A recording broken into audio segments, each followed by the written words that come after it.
오늘 주시는 하나님 말씀은 사도행전 1장 8절입니다. 우리 함께 읽겠습니다. 시작. 오직 성령이 너희에게 임하시면 너희가 권능을 받고 예루살렘과 온 유대와 사마리아와 땅 끝까지 이르러 내 증인이 되리라. 아멘. 하반기 필독도서 하나 소개합니다. 복음을 전하는 자의 아름다운 발. 우리 전영순 사모님 지금 선교사 나가 계신데 시어머님이 위독하시다고 하는 소식 듣고 한국에 지금 들어오셨다고 해요. 그래서 급하게 연락을 드렸는데 감사하게 9월 BT 때 9월 20, 21일 9월 BT 때 오셔서 말씀을 전해주시기로 하셨습니다. 원래는 그냥 화요일날 출국을 하기로 하셨다가 저희가 부탁을 드리니까 비행기 연기하고 화요일, 수요일날 강사로 서주시겠노라고 그렇게 말씀을 해주셨습니다. 이 책을 보면 진짜 회심이 무엇인지가 나와요. 보니까 교회 생활을 열심히 하셨더라고요. 목자도 하시고 헌금도 많이 내시고 또 교회 이렇게 순위 옛날에 주보 뒷면에 각 목장 성경 읽기 순위 나와 있는 교회 많은데 거기에 막 1, 2등 하시고 그런데 동기가 잘 보이려고 하는 동기였다고 그래요. 그러다가 환난을 만나고 회개가 터지면서 그 잘못된 동기를 버리고 정말 예수님을 뜨겁게 만난, 그래서 본인이 그 종교 생활로 열심히 하는 것에 그 허점이 무엇인지를 잘 아시더라고요. 그렇게 이제 주님을 만난 다음에 보면 삶이 확 바뀌세요. 보통 이제 주님을 만나고 삶이 그렇게 안 바뀌는 분들이 많은데 이분은 180도 바뀌시더라고요. 그래서 이 책을 보면 예수 믿는 자의 삶이 무엇인지 엄청 모델이 됩니다. 저도 감동이 되고 부끄러울 정도. 그래, 이게 예수님 믿는 거지. 특별히 인생의 목적이 무엇인지가 분명해지더라고요. 여러분, 구원받은 자의 인생의 목적은 무엇이어야죠? 예수님 만났어도 여전히 이전과 삶의 가치관과 목적이 다를 바가 없다면 심각한 문제가 있는 거예요. 왜냐하면 거듭났다, 구원받았다고 하는 것은 신분이 바뀌는 거거든요. 죄의 종에서 하나님의 자녀가 되는 거잖아요. 그리고 국적이 바뀝니다. 세상 나라의 국적에서 하나님 나라의 시민권을 받게 돼요. 뿐만 아니라 주인이 바뀌죠. 그전에는 내가 주인이고 세상이 주인이었는데 이제 예수님이 주인이 되는 거예요. 얼마나 많이 바뀝니까? 여러분, 사람이 임신 하나 해도 몸이 엄청 바뀐다고 해요. 그전 제가 바뀝니다 했는데 바뀐다고 해요. 잠이 쏟아지고 음식이 막 역겨워지고 어떤 음식이 당기고. 여러분, 사람 몸에 생명체 하나 생겨도 엄청나게 바뀌는데 그 존재 자체가 거듭나고 주인이 바뀌고 성령이 계시고 하나님이 아버지가 되셨으면 바뀌어야 되지 않겠습니까? 정말 구원받으면 가장 큰 가치가 영혼 구원입니다. 왜냐하면 본인이 구원받고 나면 이게 얼마나 큰지를 몸서리치게 깨달으니까 지옥 갈 뻔한 거잖아요. 천국이 얼마나 소망입니까? 그러니까 이 부분이 열리면 정말 이것을 깨닫는 순간 가치관이 천국, 지옥. 여러분, 사람이 정말 태어났다고 하면 절대 지옥 가면 안 돼요. 성경에 말씀하시는 그 지옥은 끔찍한 곳입니다. 영원한 고통. 구더기도 죽지 않는다고 하는 말씀은 죽고 싶어도 죽을 수 없는 곳이라는 거예요. 영원한 절망. 그곳에서 1분을 어떻게 삽니까? 영원히 사는 거잖아요. 이 땅에 태어났다고 하면 절대 지옥 가면 안 돼요. 또 이 땅에 태어났다면 우리는 반드시 천국 가야 합니다. 왜냐하면 천국이 진짜 인생의 희망입니다. 이 땅의 모든 것들은 희망이 안 돼요. 성경은 바람을 잡는 것과 같다, 무지개와 같다, 안 잡혀요. 우리가 결혼하고 아이를 갖고 싶어 하잖아요. 근데 아이를 이렇게 갖고 싶으면 좋은데 그 다음부터 또 고생합니다. 그럼 빨리 낳고 싶어 해요. 낳으면 좋은데 또 고생합니다. 차라리 뱃속에 있을 때가 낫다. 어릴 때 귀여운데 또 그 귀여운 그 시기가 지나면 또 말을 안 들어요. 그리고 또 좀 지나면 둥지를 떠나요. 그러면 또 옛날이 좋았다. 이런 식으로 인생은 뭔가 이렇게 기대하는데 다 슥슥슥 지나가고, 그리고 어느덧 이마에 주름이, 머리가 휘어지고 죽을 날이 다가오면 뭐예요? 평생 구름 잡는 것처럼, 무지개 쫓는 것처럼 그렇게 살다가 죽는데 그 다음 어떤 일이 벌어질지 성경은 지옥이 있다고 하는데 희망이 없는 거예요, 이 땅은. 그러나 정말 구원받으면 희망이 생깁니다. 왜? 영원한 하나님의 나라, 죽지 않고 영원한 기쁨 속에서 하나님 자녀로 영광스럽게 사는 이 진정한 희망이 생기니까, 여러분 정말 이 땅에 태어났다면 우리는 반드시 천국 가야 되거든요. 근데 예수 그리스도를 통하여 이 천국 가는 복음이 우리에게 주어졌다면 그 사람의 인생의 최우선 가치는 영혼 구원입니다. 예수님이 이 땅에 왜 오셨을까?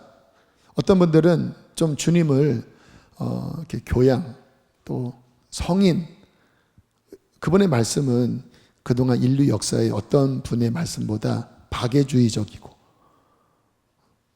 보통 범인들이, 일반인들이 추구하지 않는 엄청난 그러한 가치를 추구하신 분이잖아요. 그래서 인도의 간디는 크리스찬은 아니었지만 예수님을 존경했고 그 인생의 모토가 산상수훈이었다고 그래요. 그래서 비폭력 저항 운동으로 그 인도의 국부가 되었거든요. 근데 문제가 있습니다. 예수님이 과연 그렇게 도덕가로, 또 박애주의자, 이것이 목적이었을까요? 아니죠. 그분은 우리를 구원하기 위해 오셨습니다. 천국과 지옥이 있음을 우리에게 가르쳐 주셨고, 요한복음 3장 16절 17절에는 이렇게 말씀을 하셨어요. 함께 읽겠습니다. 시작. 하나님이 세상을 이처럼 사랑하사 독생자를 주셨으니 이는 그를 믿는 자마다 멸망하지 않고 영생을 얻게 하려 하십니다. 하나님이 그 아들을 세상에 보내신 것은 세상을 심판하려 하심이 아니요 그로 말미암아 세상이 구원을 받게 하려 하십니다. 하나님의 마음을 선포하신 거예요. 하나님의 마음은 무엇이라고요? 우리를 구원하려, 죄에서 건지시고 영원한 생명을 주시려고, 멸망에 빠지지 않게 하시려는 것이, 이게 주님이 이 땅에 오신 목적이고, 성경 창세기부터 계시록까지 하나님이 우리를 향한 간절한 갈망이라는 거예요. 심판하시려고 하는 게 주님의 마음이 아니라 구원하시려고 하는. 그래서 예수님이 이제 우리의 구원 사역을 마치시고 하늘로 올라가시면서 마지막 유언을 하세요. 여러분, 사람도 유언이 참 가장 소중한 말이잖아요. 네 군데 말씀을 볼 텐데요. 사도행전 1장 8절 함께 읽겠습니다. 시작. 오직 성령이 너희에게 임하시면 너희가 권능을 받고 예루살렘과 온 유다와 사마리아와 내 증인이, 요 말씀 하시고 올라가셨거든요. 성령, 우리 교인들은 성령 받는 것을 되게 사모하고 추구하시더라고요. 왜냐하면 큰 기쁨이니까요. 또 우리가 영적 생활에 어떤 돌파니까. 그런데 이 말씀을 보면 성령이 오신 주 목적이 뭔지 아세요? 나를 구원할 뿐만 아니라 주님의 증인이 되게 하려시라고. 그래서 성령을 받으면 책임이 따릅니다. 이 복음을 증거할 책임이 따라요. 요한복음 20장 21절 23절은 또 기가 막힌 말씀을 하세요. 함께 있습니다. 시작. 아버지께서 나를 보내신 것 같이 나도 너희를 보내노라. 너희가 누구의 죄든지 사하면 사하여질 것이요 누구의 죄든지 그대로 두면 그대로 있으리라 하시니라. 말씀 좀 놔둬주세요. 여러분, 예수님이 이 땅에 아버지의 보냄을 받아 인류 구원의 사명을 받아 이 땅에 보냄을 받았잖아요. 똑같이 예수님이 우리를 세상에 보내신다라는 거예요. 그러니까 우리가 엄청난 임무를 받았어요. 그 뿌리는 어디입니까? 하나님의 아들을 우리의 구원을 위해서 보내신 그 뿌리에서 그 보내신 사명 동일 선상 위에 우리가 보냄을 받았다라는 거예요. 믿지 않는 자들에게.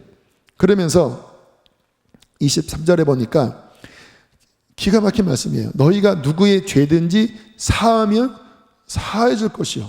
뭐 우리가 예수님 아니잖아요. 뭐 천주교에서는 뭐 신부님이 뭐 고해성사 통해서 뭐 죄를 사해 줄 수 있나요? 뭐 그런 일은 일어나지 않겠지요. 근데 오늘 말씀해 보면 너희가 누구의 죄든지 사하면 사하여 줄 것이요. 무슨 말씀인지 아세요? 복음을 전하면 그 죄가 용서받을 수 있다는 거예요. 그러나 반대로 누구의 죄든지 그대로 두면, 복음을 전하지 않고 그냥 내버려 두면 그는 그 죄 가운데 망할 것이다. 지옥 갈 것이다. 그 주님의 복음 전하는 임무와 사람의 영혼을 구원하든 구원하지 못하든 그 책임 소재가 우리에게 있다라는 거예요. 마가복음 16장 15절 16절 시작. 너희는 온 천하에 다니며 만민에게 복음을 전파하라. 믿고 세례를 받는 사람은 구원을 받을 것이요 믿지 않는 사람은 정죄를 받으리라. 마태복음 28장 19절 20절 시작. 가서 모든 민족을 제자로서 아버지와 아들과 성령의 이름으로 세례를 베풀고 내가 너희에게 모든 것을 가르쳐 지키게 하라. 볼지어다 내가 세상 끝날까지 너희와 항상 함께 있으리라 하시니라. 자, 이 말씀은 무슨 내용이냐면 내가 복음을 완성했다라는 거예요. 사람을 구원할 영원한 생명의 말씀을 완성했는데 이제 이것을 너희에게 위임한다라는 거예요. 이제 너희는 사람들에게 가서 온 천하에 가까운 데서부터 모든 땅끝까지 그 사람의 죄를 풀어낼 수 있는, 사망에서 생명으로 옮길 수 있는 이 어마어마한 복음의 특권을 이제 사람에게 전할 수 있는 권위를 너에게 주는데, 천사에게 맡기지 않고 하나님이 직접 하지 않고 죄인으로 구원받은 너희에게 맡기니까 너희는 사방팔방 다니면서 할 수 있는 한 열심히 이 복음을 전해라. 누군가 받아들인다면 그는 살아날 것이고, 본인이 거절하면 본인이 거절한 것이니까 거절한 대로 망할 것이고, 그러나 너희는 이 일을 해야 한다. 왜냐하면 그 잃어버린 영혼들이 내 자녀이기 때문에 나는 그들을 향하여 피눈물을 흘린다. 이거를 전해다오. 너희가 이것을 붙잡고 나간다면 세상 끝날까지 나는 너희와 함께 있을 거야. 복음을 전하는 곳에 너만 보내는 게 아니라 내가 함께하여 너희를 도울 거야. 이 말씀을 유언으로, 그리고 지상명령, 가장 위대한 큰 명령으로 제자들에게, 곧 우리들에게 하신 거예요. 그러므로 예수님을 믿는 사람이라면 당연히 인생의 목적이 뭐여야 돼요? 이 복음을 전하는 것입니다. 그리고 한 영혼을 구원하는 것이에요. 왜요? 이것이 가장 큰 일이기 때문에. 그래서 제가 특별히 이제 장례식 때 복음 전할 수 있는 기회가 많잖아요. 그러면 어떻게 해서라도 이 복음을 전하려고 막 애를 썼던 것 같아요. 한 사람이라도. 저는 이제 목사다 보니까 믿지 않는 사람 만날 기회가 많지 않잖아요. 그래서 그런 기회가 되면 어떻게 해서라도 전하려고. 여러분, 우리가 예수님을 주님으로 부릅니다. 그 말은 곧 뭐예요? 우리가 종이에요. 그러면 주인인 그분이 나를 종 삼으셨고 주인인 그분이 영혼 구원을 위하여 자신의 생명을 다 치르는 값을 치르시면서 우리에게 부탁하셨다면 종된 우리가 당연히 이 복음을 전하는 소명을 품는 것은 정상적인 종의 태도겠죠. 만약에 여러분 직원을 이렇게 고용했는데 여러분의 생각과는 전혀 다른 목적으로 그 자리에 앉아 있다면 이거 정말 중요한 거야. 꼭 이거 계약 열심히 성사시키고 영업해서 꼭 따내. 근데 딴짓 한다면 해고시켜야 되겠죠. 그러니까 우리가 한번 내가 종이라면 나는 그 주인의 간절한 바램, 생명까지라도 투자하면서 추구했던 거기에 나는 어떠한 반응을 보이는가 생각을 하셔야 된다는 거지요. 또 하나는 여러분, 내가 지옥 갈 뻔한 사람이었다가 주님의 은혜로 정말 구원받은 사람이에요. 그리고 이 구원의 복음이 이제 내게 돌아왔어요. 누군가 이것을 듣는다면 뭐 거절하는 것은 본인의 책임이겠지만 어쨌든 구원할 수 있는 이 복음이 내게 있다면 당연히 내가 어마어마한 위기 가운데서 이 복음으로 살아났다고 하면 양심을 가진 사람이라면요 당연히 나도 구원을 해야지. 내 부모님 아직 구원받지 못했는데 참 이상한 게 어떤 경우는 본인은 구원받아 놓고 부모님 구원에 별 관심이 없는 분들도 계시더라고요. 그건 말이 안 되는 것입니다. 나는 엄청난 구원을 받아 놓고 내 주변에 하나님 모르고 지옥 가는 사람에게 별 관심이 없는, 매일 스쳐 지나가는데도 그 영혼에 관심이 없는 크리스찬들이 있다라고 하는 게 이게 양심적으로 말이 되는 겁니까? 성경을 보면 이런 내용이 나와요. 이스라엘이 이제 아람 군대에 둘러싸여서 그 성의 음식이 이제 씨가 마르게 된 거예요. 아사 직전 상황에 그 성 안에 있었던 4명의 나환자들, 문둥병 환자들이 이런 생각을 합니다. 어차피 성 안에 있어도 죽고 적들에게 잡혀도 죽는다. 한번 우리 저 아람 군대에게 가서 어차피 우리 이 문둥병 환자들이니까 우리는 전쟁 못 하잖아요. 그러니까 항복을 해서 혹시 누룽갱이라도 주면, 강냉이라도 준다면 우리 살 수 있으니까 우리 항복할래? 그래, 우리 나가자. 그래서 4명이 서로 막 얼싸안고 두려운 마음에 나갔는데 기적이 벌어진 거예요. 성경을 보면 하나님이 아람 군대에게 큰 말발굽 소리와 군병들이 출전하는 소리를 환청으로 듣게 하시면서 그들이 불이 났게 황급히 다 도망가 버린 거예요. 이 4명의 나환자들이 가보니까 그냥 그 언덕의 들판에 곡식과 그리고 칼과 이런 것들로 가득 차 있는 거예요. 그러니까 막 달려가서 막 그냥 생쌀을 막 그냥 아구아구 먹고 고기를 막 뜯어 먹고, 그리고는 막 배가 부르는데 금도 막 꺼내다가 땅 속에다가 막 숨겨놓고, 그리고 이제 한시름 났는데 갑자기 양심이 작동하기 시작했어요. 성 안에는 지금 이 사실을 모르고 오늘 지나면 죽을 아기가 있을 수도 있고 내일 지나면 죽을 엄마가 있을 수도 있는, 이 사실을 알리지 않으면 천벌받은 것이 아닌가. 열왕기하 7장 9절에 이렇게 말씀하고 있습니다. 나병 환자들이 그 친구에게 서로 말하되 우리가 이렇게 해서는 아니 되겠도다. 오늘은 아름다운 소식이 있는 날이거든 우리가 침묵하고 있도다. 만일 밝은 아침까지 기다리면 천벌이 우리에게 미칠지니 이제 떠나 왕궁에 가서 알리자. 이거는 정상적인 양심의 반응이죠. 이 아름다운 소식을 우리가 전하지 않고 있다면 천벌을 받을 거야. 우리 빨리 가서 알리자. 왜? 우리는 배불렀으니까. 여러분, 우리를 향한 말씀이 아닐까요? 나는 살았어요.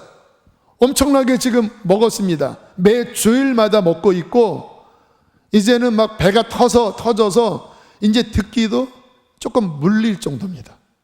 또 십자가 이야기야. 또 구원의 이야기야. 저 목사님 교양 있는 얘기를 할 수 없으시겠나요? 뭐 이제 그런 지경까지 이르를 수도 혹시 있어요? 왜요? 배가 터진 거예요. 여러분, 이 나환자들은 양심이 있었습니다. 지금 저쪽에는 죽어가는데 이 아름다운 소식을 전하지 않고 있다면 화가 내게 미칠 수도 있어. 하나님이 내 이놈 하실 수도 있어. 우리는 배가 불렀는데 이거를 전해주지 않고 여기서는 죽어가고, 또 오늘 또 누가 사망했어요. 복음을 듣지 못한 채 자살을 했어요. 복음을 듣지 못한 채 관심이 없습니다. 이거는 이 나환자만도 못한 진짜 이거 양심에 화인 맞은 모습이 아니겠습니까? 우리가 정말 구원받았다면 그 인생의 가치관은, 그 인생의 목적은 이 복음을 전하여 영혼을 구원하는 일입니다. 지지난 달에 복음 용사 훈련을 성령님의 감동으로 했습니다. 그때 매 주마다 성령의 어떤 감동에 따라 간증자를 세웠는데 1부, 2부, 3부 다 다른 분이 서게 되는데요. 오늘 한기준 집사님 복음의 증인으로 간증을 해 주실 텐데요. 우리 나오실 때 박수로 환영하시겠습니다.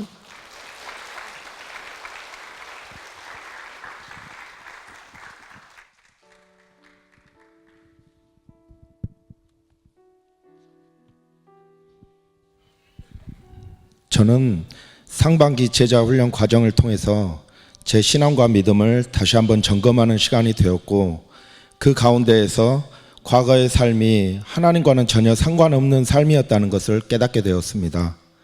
그리하여 진정한 회개와 함께 하나님께 쓰임받는 일꾼이 되기를 간절히 기도하던 중 하나님의 강권하심으로 준비된 영혼을 만나게 하셨습니다. 그 당시 인천 송도에 거주하던 저는 소유하던 차량을 한 대 중고로 매도하기 위하여 평소 알고 지내던 중고차 하는 동생을 불러서 매도에 관련된 일을 마치고 잠시 개인적인 이야기를 하던 중에 하나님께서 저에게 주신 비전과 계획들을 정말 기뻐하는 마음으로 이야기해 줬는데, 이 동생이 저에게 이런 질문을 했습니다. 형님, 정말 하나님 믿으면 형님처럼 기뻐져요? 저는 이 질문을 받는 순간 하나님께서 주신 기회라는 것을 바로 깨달을 수 있었습니다. 이 동생은 현재 자신이 처해 있는 어려운 상황과 너무나도 힘들고 괴롭다는 심정을 1시간이 넘게 이야기해 줬고, 저는 그 말을 들으며 하나님께서 이 영혼을 만지시기를 원하시는구나 라는 걸 알 수 있었습니다. 모든 이야기들을 다 들어주고 너를 위해 하나님께 기도해 주겠다라는 말을 하고 돌려보낸 후 저에게는 그 영혼을 향한 한없는 안타까움과 사랑이 부어지기 시작했습니다. 이러한 사실을 아내와 나누고 결단하여 그 다음 날부터 이 영혼과 가정을 위해서 기도하기 위해 송도에서 교회까지 새벽 예배를 나오기 시작했습니다. 기도를 하면 할수록 그 동생이 겪고 있는 많은 아픔과 고통이 느껴지는 듯 했고, 그럴수록 내 안에 거하시는 예수 그리스도의 사랑이 끝없이 부어졌습니다. 이 동생은 자신의 가정에 크나큰 어려움을 준 한 사람을 결코 용서할 수 없다며 죽이고 싶은 마음까지 가지고 있었고, 실제로 위협을 가할 구체적인 시나리오까지 만들 정도로 그 증오가 컸습니다. 그런데 주님께서는 저의 입술을 통해 예수 그리스도의 사랑을 전하게 하셨습니다. 우리는 예수님께 너무나도 큰 사랑을 받은 자녀들이다. 우리 인간의 마음으로는 그 어떤 용서도 불가능하지만 우리가 예수님의 십자가 사랑을 깨닫고 알게 되면 용서는 해주는 게 아니라 예수님의 그 사랑으로 인해서 자연스럽게 되어지는 거다. 그럴 때 네 안에 예수님이 주시는 참 평안과 기쁨이 임하게 될 것이다 라고 전해주었습니다. 너무나도 감사하게 그 동생은 정말 그렇게 되고 싶어요 라고 말하며 긍정적인 반응을 보여주었습니다. 낚시도 데리고 가서 이런저런 이야기도 듣고 복음도 전해주고 또 카페에서 만나 많은 교제를 나누던 도중 형님이 다니는 교회에 한번 나가보고 싶어요라고 말하는데 뛸 듯이 기뻤습니다. 그렇게 첫 예배의 자리에 나오면서 하나님께 전심으로 기도했습니다. 하나님, 이 영혼 주님께서 저에게 붙여주시고 지금까지 인도해 주셨으니 이 시간 예배를 통해 주님께서 만져주세요.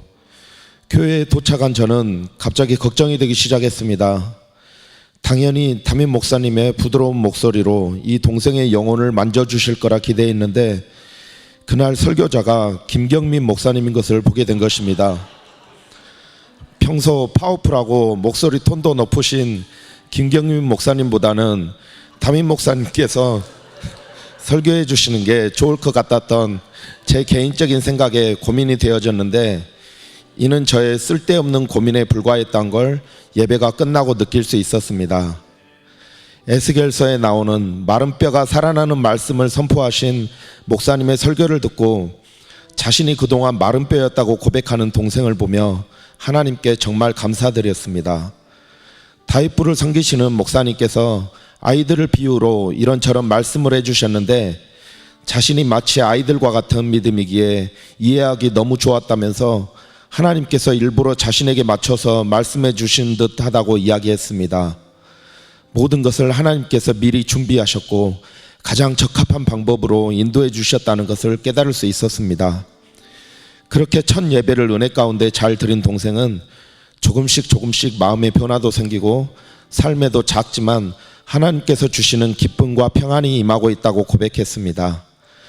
주중에 다시 카페에서 만나 세상적인 이야기가 아닌 성령님께서 인도해 주시는 교제를 6시간이 훌쩍 넘게 이야기하기도 했는데 그 안에 짧은 글로는 다 표현할 수 없는 하나님의 임재와 성령 충만함이 느껴졌으며 너무 기뻐서 구름 위를 둥둥 떠다니는 기분마저 들 정도였습니다. 하나님께서는 저희 부부에게 이 영혼과 가정을 위해서 더욱 기도하라는 마음을 주셔서 계속 기도하며 나아갔고 주중에 만나 교제하던 중 자신이 먼저 고백하기를 교회를 3번만 가려고 했는데 일단 계속 다녀봐야겠다고 말하며 자신의 속마음을 이야기했습니다. 또한 하나님께서 저에게 주신 비전과 소명에 함께하고자 하는 마음까지 내비치며 하나님의 축복의 자리에 함께 나아가기를 소망하고 있었습니다. 이 동생은 6주차 때 교회에 등록했고 8주차부터 1:1 바나바 양육을 받고 있으며 오늘이 2번째 만나는 날입니다. 이 모든 과정 가운데 역사하시고 이루어지신 하나님 아버지께 모든 감사와 영광을 올려드립니다. 제자훈련과 복음용사훈련을 하면서 순종했던 가장 현명한 일이 있다면 하나님이 기뻐하시는 삶이 무엇인지를 생각해보고 이제는 내가 원하는 삶이 아닌 하나님께서 원하시는 삶을 살고자 결단한 내용인 듯합니다. 세상적인 욕심을 내려놓고 하나님의 나라를 위해 살기를 결단하고 또한 가장 기뻐하시는 영혼 구원을 위해 복음을 증거하는 자로 살기를 소망하고 기도할 때에 좋으신 하나님은 무식하고 완악하기만 한 저에게도 구원할 만한 준비된 영혼을 붙여주셨고 입술은 성령님께서 허락해 주신 지혜로 말하게 하셨으며 그러한 과정 가운데 쓰임받을 수 있도록 제 삶을 축복해 주셨습니다. 이러한 축복이 얼마나 크고 감사한지를 깨닫고 난 저는 이를 위해 멈춰 있을 수 없습니다. 더 많은 영혼들을 저에게 붙여주시길 기도했으며 그러던 중 또 다른 한 가정을 하나님께로 돌이키는 데 쓰임받을 수 있었고 지금은 다른 한 영혼을 위해 기도하며 나아가는 중입니다. 세상에서 가장 가치 있는 복음을 명확하게 깨닫고 난 저는 이를 증거하지 않을 수 없게 되었습니다. 간절히 소망하며 기도하기는 제 삶을 통해 많은 영혼이 주님께로 돌아오는 데 쓰임받길 원하는 것입니다. 그렇게 이미 이루셨고 그렇게 사용하실 거룩하신 하나님 아버지께 모든 감사와 영광을 올려드립니다. 아멘.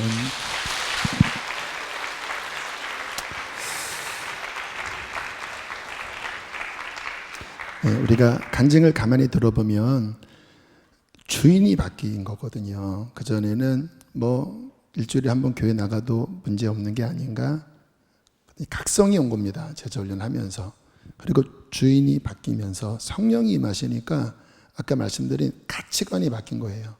그리고 성령께서 이분을 사용하시면서 그 후반부에는 다 간증하지 않았지만 정말 놀랍게 하나님을 떠났던 과거의 전도사 가정이었던 그 가정을 돌이키게 하는 그런 놀라운 일에 쓰임 받으면서 이 일이 얼마나 기쁜지, 이 일이 얼마나 가치 있는 일에 내가 사용되고 있다고 하는 그 흥분 속에 지금 우리 집사님이 삶을 하나님께 드리고 있습니다. 여러분, 정말 한 영혼을 살리는 일은 엄청나게 영광스러운 일입니다. 만약에 여러분이 막 죽어가는 누군가를 여러분 때문에 살렸다면 엄청난 여러분의 인생의 가치고 또 흐뭇한 일이지 않겠습니까? 근데 이 영혼 구원은 그 수준을 넘어서는 거예요.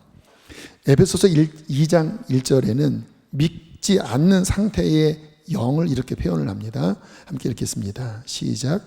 그는 허물과 죄로 죽었던 너희를 살려서, 허물과 죄로 죽어있는, 하나님과 끊어져 있는, 그래서 영원히 멸망에 떨어질 수밖에 없는 우리를 살리신 게 구원이라는 거예요. 에베소서 1장 7절 아름다운 말씀. 시작. 우리는 그리스도 안에서 그의 은혜의 풍성함을 따라 그의 피로 말미암아 속량 곧 죄사함을 받았느니라. 십자가에서 피 흘리실 때 그 피가 사람들의 죄를 속량 갚으셨다라는 거예요. 자, 2장 5절 시작. 허물로 죽은 우리를 그리스도와 함께 살리셨고 너희는 은혜로 구원을 받은 것이라. 자, 제가 이제 영적으로 구원의 복음을 전해서 한 사람이 구원을 받을 때 어떤 일이 벌어지는지를 말씀을 드릴게요.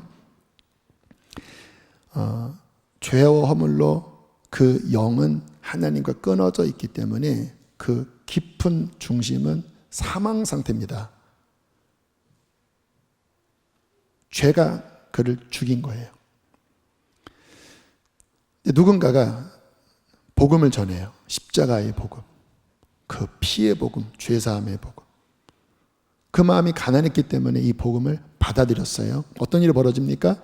그 피가 그 사람의 둘러싸고 있는 죄를 씻어내버려요. 자신의 어떤 의의가 아니라 그가 복음을 받아들이는 순간 그 피가 역사해서 죄를 씻어냅니다.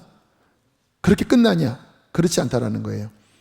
허물로 죽은 우리를 그리스도와 함께 살리셨다라는 말씀이 뭐냐면 그 2000년 전에 주님이 부활하실 때 강력한 생명이 역사한 거잖아요. 근데 그 부활의 생명이 갑자기 죄와 허물로 죽은 그 영을 갑자기 살아나게 하신다는 거예요. 기적이죠. 죽은 자가 제가 일어나 했더니 일어나면 이거 지금 여러분 우리 교회 그냥 미어 터질 거 아니겠습니까? 근데 그런 일이 영적으로는 벌어진다는 거예요. 복음을 전해서 그가 믿으면 십자가의 피가 역사하여 죄를 사하고 이어서 이 부활의 생명의 능력이 그 허물로 죽은 영을 그리스도의 부활의 능력으로 일으키시면서 그가 살아난다라는 거예요. 어떻게? 하나님의 자녀로. 그때 이 속에서 터져나오는 구원의 기쁨, 나 같은 죄인 살리신 주 은혜 고마워, 잃었던 생명 찾았고 광명을 얻었네, 그 터져나오는 기쁨, 그리고 성령이 그 안에 출렁거리시면서 감히 하나님 그 이름조차 부를 수 없었던 인생이 그 성령으로부터 하나님을 아빠, 아버지라고 부르는, 예수님을 나의 주 구원자라고 부르는 이 고백이 내 안에 성령님을 통하여 막 고백되어지는데 정말 내 신분이 바뀐 거죠. 하나님의 자녀로. 사도 바울은 이 복음의 능력을 경험하면서 이 복음이 엄청난 영광이구나, 능력이구나를 느낀 것 같아요. 그래서 로마서 1장 16절, 고린도전서 1장 18절에 이렇게 선포를 합니다. 로마서부터 읽으실까요? 시작. 내가 복음을 부끄러워하지 아니하노니 이 복음은 모든 믿는 자에게 구원을 주시는 능력이 됨이라. 고린도전서 18절. 십자가의 도가 미련한 것이요 구원을 받는 우리에게는 하나님의 능력이 됨이라. 자, 동일하게 이 복음 십자가의 도가 능력이라고 표현해요. 어떤 자에게? 구원을 얻는 자, 믿는 자에게. 그러니까 이 복음을 이제 전하잖아요. 이 복음 안에는 예수님의 강력한 부활 생명, 죄사함의 보혈의 능력이 담겨져 있는 거거든요. 그런데 거절하면 이 복음의 능력이 작동을 안 해요. 그런데 누군가 마음을 열잖아요. 좀 전에 집사님이 간증할 때 3시간, 6시간 함께 복음을 나눌 때 말할 수 없는 충만함을 누렸다고 했잖아요.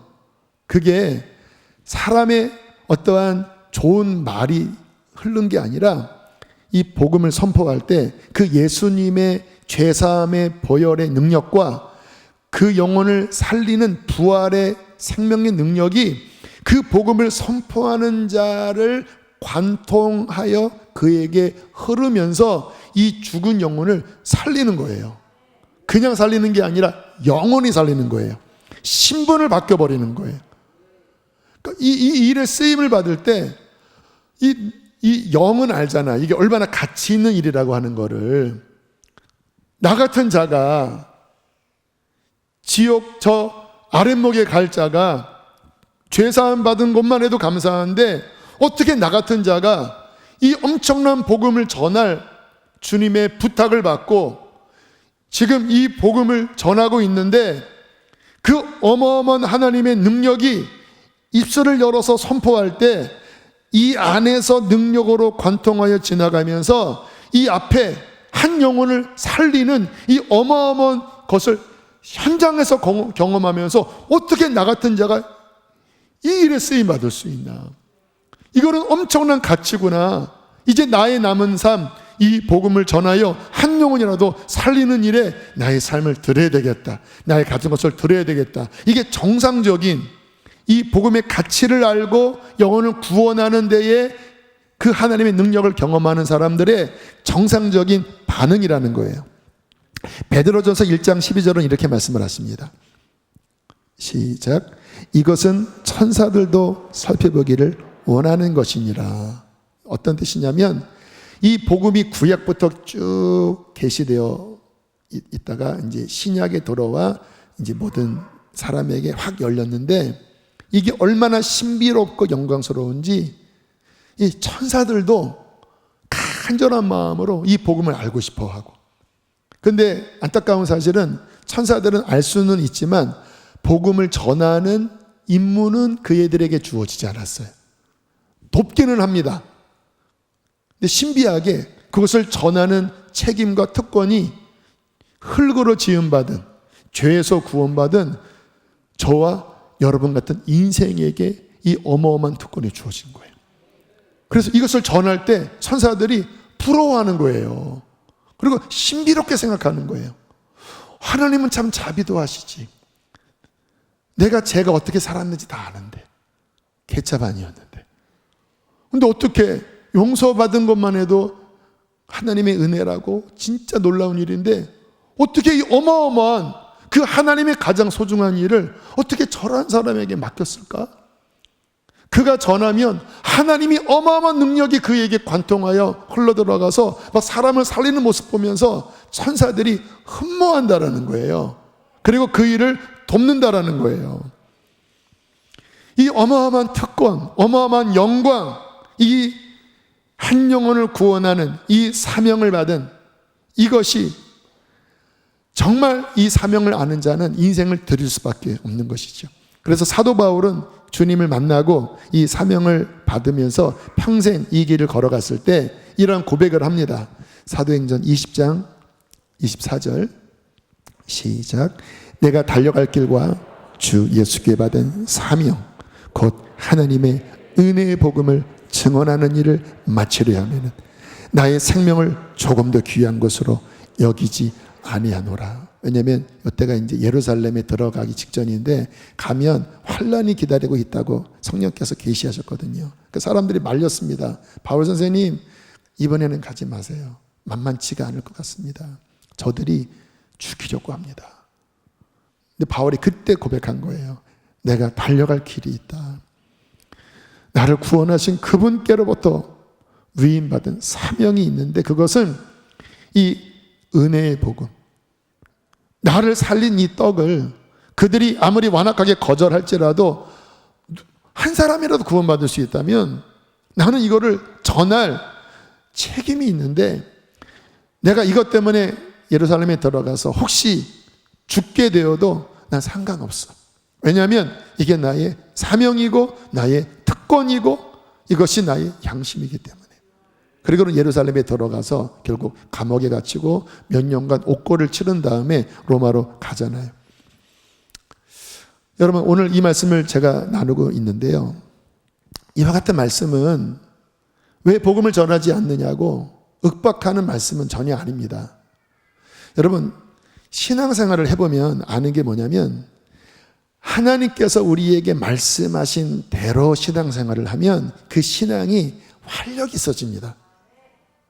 내가 주님을 믿는다고 해놓고 은혜를 받는 것처럼 경험을 했는데 내 인생의 목적이 구원받기 전과 똑같이 내 성공, 나 잘 사는, 내 자식, 이게 목적이 되어서 거기에 내 삶을 들이면요, 신앙생활이 활력이 없어요. 옷이 안 맞는 겁니다. 내 안에 계신 성령님이 움직일 옷이 아닌 거예요. 주님이 여러분 인생 성공하려고 오신 분은 아니잖아요. 그래서 그와 같은 삶을 살면 신앙이 활력이 없어요. 그런데 나를 구원한 이 복음, 그래, 전해야 되겠다. 주님 도와주십시오. 그러잖아요. 그러면 갑자기 우리 안에 계신 성령님이 기뻐하기 시작합니다. 그러면 이 마음이 갑자기 이 복음을 전하려는 마음을 먹은 순간부터 이렇게 생동감 있게 살아나기 시작해요. 한편으로는 부담도 되지요. 그런데 용기 내어서 전하려고 하면 오늘 집사님의 간증처럼 그와 같은 사람을 만나요. 집사님 주변에 그 동생이 여전히 있었는데 왜 그때서 만났을까요? 그전에는 만나도 그냥 차만 팔고 끝나요. 근데 마음이 바뀌었으니까 성령님께서 열어서 생명의 복음을 전할 수 있도록 도와주신 거거든요. 마음이 바뀌었으니까. 근데 그렇게 전할 때 이 복음의 생동감이 그 영혼을 관통하면서 어머나 살아나네, 나 같은 자가 쓰임받네, 주님, 이것이 인생의 가치입니다. 이런 것들을 경험하게 되는 것이죠. 그래서 정말 우리가 신앙적으로 활력 있고 성령 충만하고 그리고 인생의 모든 것들이 비로소 제자리로 가는 비결은 무엇이냐면, 주님께서 우리에게 말씀하신 대로 이 복음을 위하여 내 인생의 목적을 두고 사는 것입니다. 저는 요즘 꿈을 꿔요. 자다가 꿈을 꾸는 이야기가 아니라 기도할 때 성령께서 어떤 꿈을 꾸게 하세요. 여러분의 목장 있잖아요. 함께 모여서 이제 오랜만에 만나면 이제 좋은 교제를 나누지 않겠습니까? 어떻게 지냈는지 음식도 드시고 또 호호하 하시면서 참 즐거운 시간을 갖지 않겠습니까? 뭔가 부족하지 않아요? 여러분만 그 떡 계속 잡수시겠습니까? 자꾸 잡수시면 나중에 처먹게 되는 거예요. 죄송합니다. 꿈을 꿔요. 이제 이 말씀 통해서 이제 이 책도 여러분들이 사서 읽으실 텐데 이제 관심을 갖는 거예요. 내 주변, 남편이든 믿지 않는 또 이웃이든 목장 모임 끝에 그 영혼의 이름을 부르면서 내가 요즘 이 사람을 위해서 기도한다. 같이 기도해다오. 또 다른 사람은 내가 기도하다가 이 사람을 요즘 만나게 되어 있는데 뭔가 마음에 믿을 것 같아. 그럼 함께 그분들 위해서 뜨겁게 기도하면 성령님이 움직이시겠지요. 그리고 때가 될 때 그분을 목장에 초청하면 교회에 오시는 것보다 좀 편하잖아요. 좀 음식 같은 거 준비하고 그리고 그들과 함께 부를 수 있는 뭐 당신은 사랑받기 위해 요즘 다 알잖아요.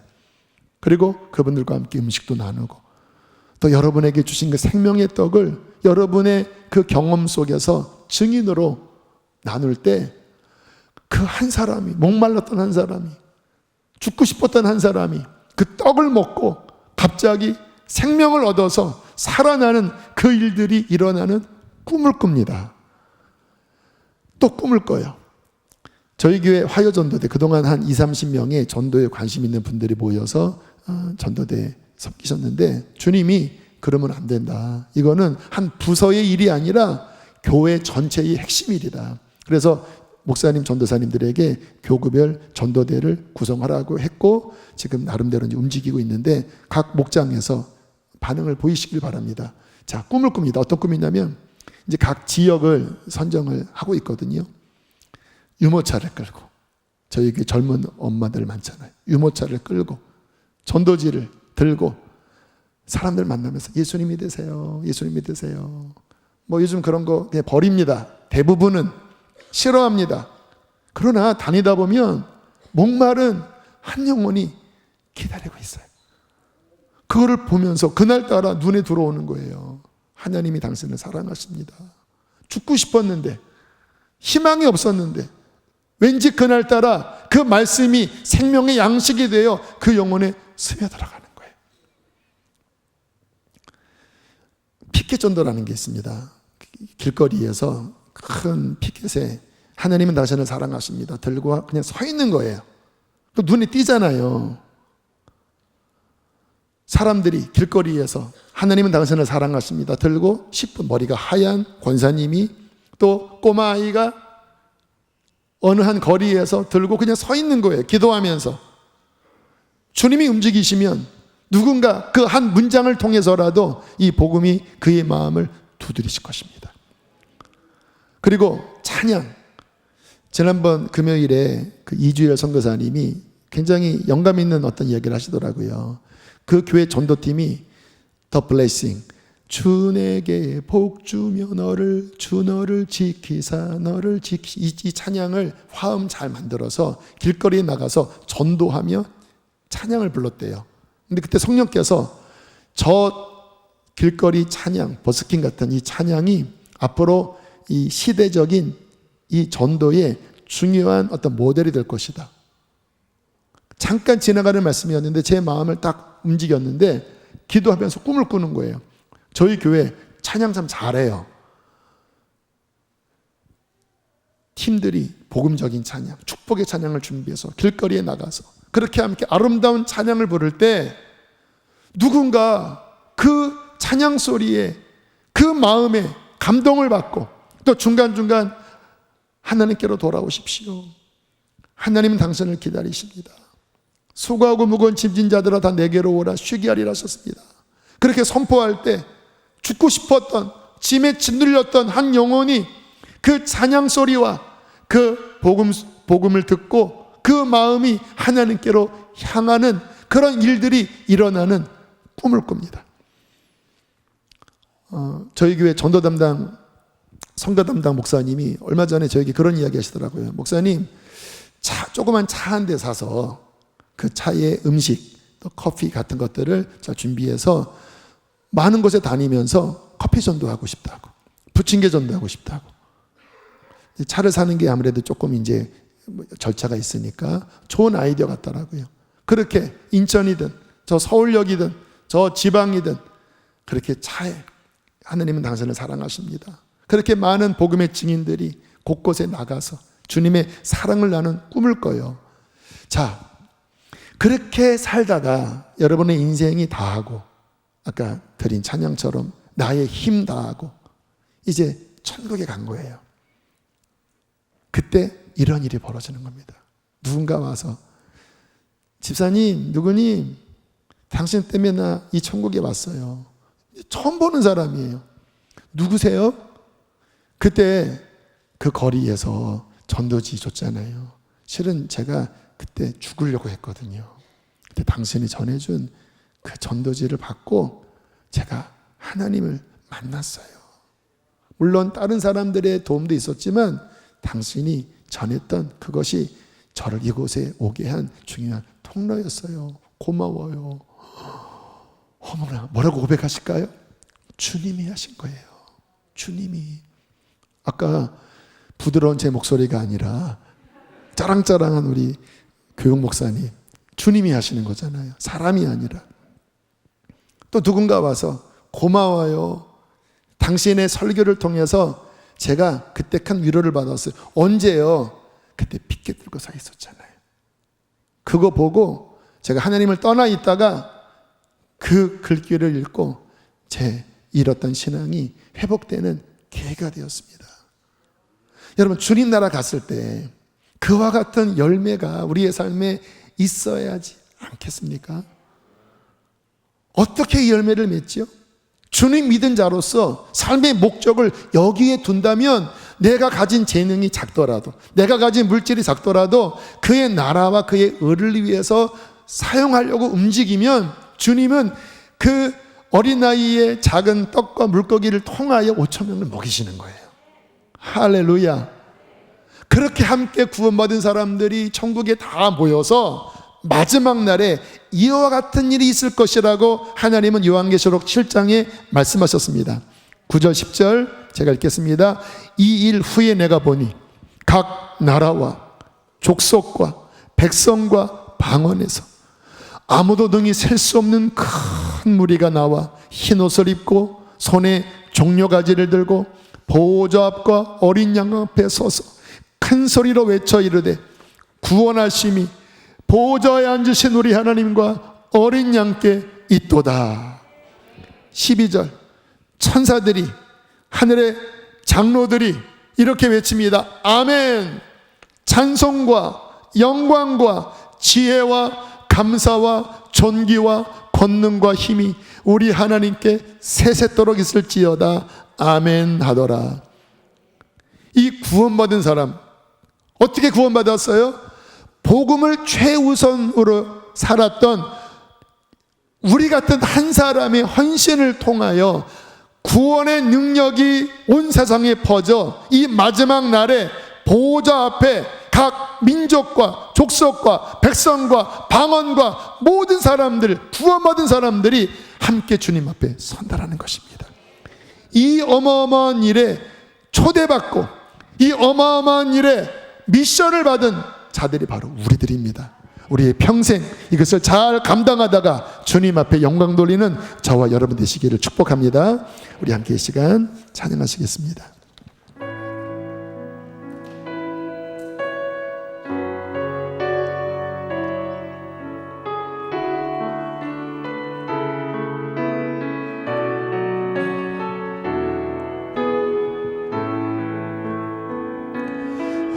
우리 보좌 앞에 마지막 날이 있을 그 아름다운 장면을 그리세요. 함께 주를 찬양하며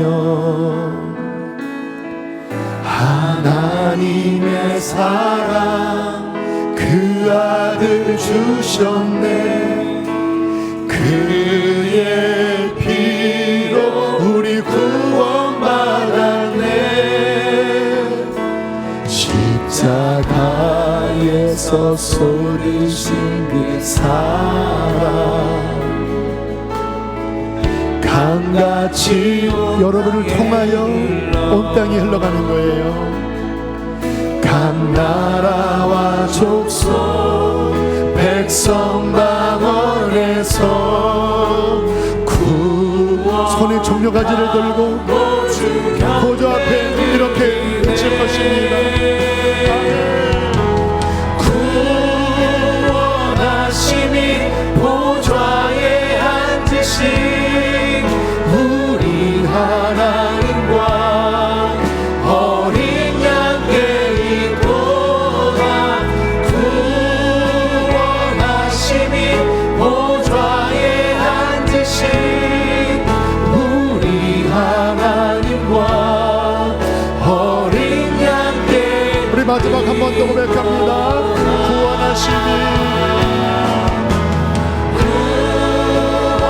구원하심이 보좌에 앉으신 우리 하나님과 어린 양께 있도다.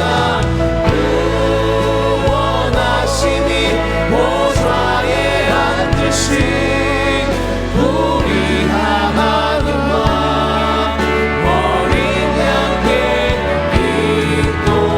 있도다. 제가 기도할 때 하나님 이 말씀을 마음의 믿음으로 받아들입니다. 주님 이끌어 주시옵소서. 하나님의 나라와 의를 구하지 않고 나의 의와 세상을 따랐던 거짓된 믿음을 회개합니다. 주님, 내 속에 왕이 되어 주시옵소서. 성령의 충만함을 주시어서 주님의 증인되게 하여 주십시오. 이런 영혼들을 향한 그 주님의 안타까운 눈물의 마음을 허락하여 주시옵소서. 주여, 두 번 부르시고 기도하시겠습니다. 주여, 주여. 하나님, 우리의 무관심을 회개하고 하나님, 우리의 믿음 없음을 회개하고 사랑을 주십시오. 하나님, 이 복음의 가치를 알게 하여 주십시오. 우리의 왕이 되어 주십시오. 우리의 왕이 되어 주십시오. 주여, 우리의 왕이 되어 주십시오. 우리의 주인이 되어 주십시오. 하나님의 눈물이 나의 눈물 되어지게 하여 주십시오. 하나님의 갈망이 나의 갈망 되어지게 하여 주십시오. 주님, 복음의 전환, 우리를 구원하기 원해, 구원하기 원해.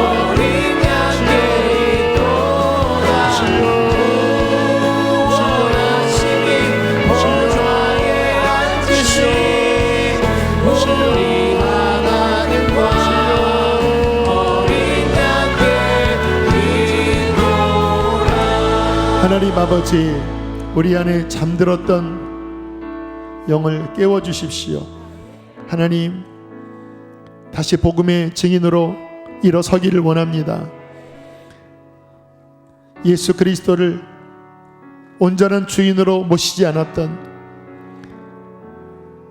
육신과 세상을 추구했던 허탄한 삶을 회개하고 이제 나의 삶과 나의 가진 것을 하나님의 나라와 의를 위하여 주님 드리게 하여 주십시오. 간절히 원합니다. 성령의 충만함을 주십시오. 우리 힘으로 할 수 없사오니 성령의 기름을 부으시고 하늘의 불을 내려주시어서 우리가 당신의 심장으로 복음을 전하게 하여 주시고, 복음을 전할 때에 마음이 가난한 한 영혼이 그 복음 안에 구원 얻는 것을 보게 하여 주십시오.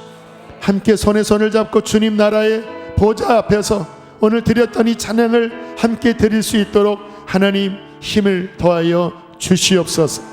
주님, 우리 수지선언 목적교회를 축복합니다. 그 일에 진군하여 일어나게 하여 주시고 그 일을 할 수 있는 은총을 더욱더 부어 주시옵소서. 귀한 예물 봉헌합니다. 기쁘게 흠양하여 주시고 주님의 물질이 하나님의 선한 사업에 귀하게 쓰여지게 하실 뿐만 아니라 주님, 우리들의 일터와 기업을 복 주셔서 하나님의 선한 일을 풍성히 하게 하여 주시옵소서. 몸이 아픈 이들 주님 치료를 기도합니다. 예수 십자가의 그 피로 모든 질병을 치료하여 주십시오. 강건할지어다. 이제는 우리 주 예수 그리스도의 구원의 은혜와 하늘아버지의 끝없는 사랑과 우리 안에 내주하시는 성령 하나님의 교통하심이 우리의 삶의 목적을 분명히 마음에 새기고 돌아가는 이들에게, 우리의 교회와 가정에 충만히 함께 하시기를 축원하옵나이다.